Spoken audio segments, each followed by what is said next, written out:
Ukraine को NATO पर भरोसा था, लेकिन क्या नेटो ने यह भरोसा तोड़ दिया है और इसी वजह से युद्ध अब यहां तक जा पहुंचा है। बड़ा धोखा क्या मिला है ज़ेलेंस्की को, इस वक्त की डिटेल्स देखिए। दरअसल गलती क्या हुई और उसकी सजा क्या मिली।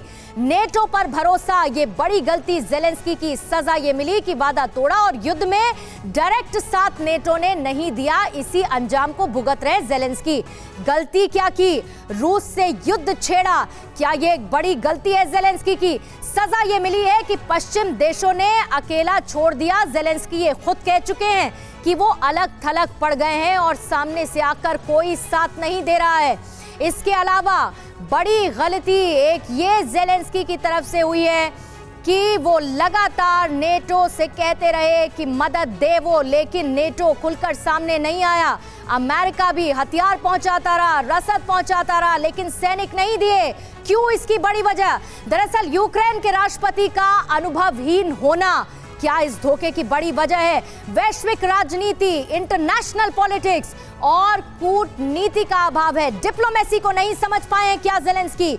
यूक्रेन के इतिहास से ज़ेलेंस्की ने सीख नहीं ली। यूक्रेन में क्या कुछ घटता रहा, उससे लेसन ज़ेलेंस्की नहीं ले पाए। बुडापेस्ट मेमोरेंडम की शर्तें नेटो ने नहीं मानी और इसका अंजाम भुगत रहे हैं अब ज़ेलेंस्की। अमेरिका, ब्रिटेन ने यूक्रेन को डायरेक्ट रक्षा नहीं की, जिसकी उम्मीद लगातार कर रहे थे ज़ेलेंस्की, लेकिन ऐसा हुआ नहीं।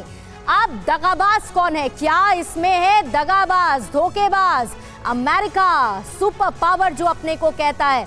ये देखिए, दरअसल 15 से ज्यादा ऐसे देश हैं जिन्हें युद्ध में अकेला अमेरिका ने छोड़ दिया। क्या इसी को रीड करने में, कैलकुलेट करने में ज़ेलेंस्की से दिक्कत हुई? पिछले कई ऐसी युद्ध की स्थिति जब पनपी, जैसे कि Afghanistan, Iraq, Cuba, Czechoslovakia, Vietnam, Hungary, ये वो देश समझ में आते हैं जिसमें शायद अमेरिका साथ देता तो नहीं दे पाया, जिसके बाद की स्थिति बनी। और ज़ेलेंस्की ने क्या इससे सीख नहीं ली? साथ ही अब बड़ी बात क्या है? आधार ये है कि लोकतंत्र की बहाली। अमेरिका क्या चाहता है, अमेरिका क्या दर्शाने की कोशिश कर रहा है, अमेरिका के मन में क्या है, ये सब समझना बहुत ज्यादा जरूरी है।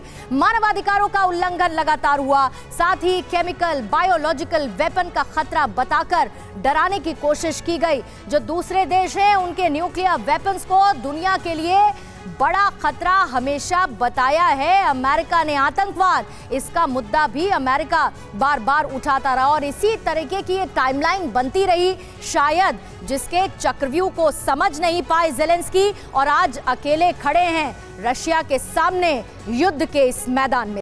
अड़ी सोमवार से शुक्रवार शाम 6 बजे सिर्फ TV9 भारतवर्ष पर।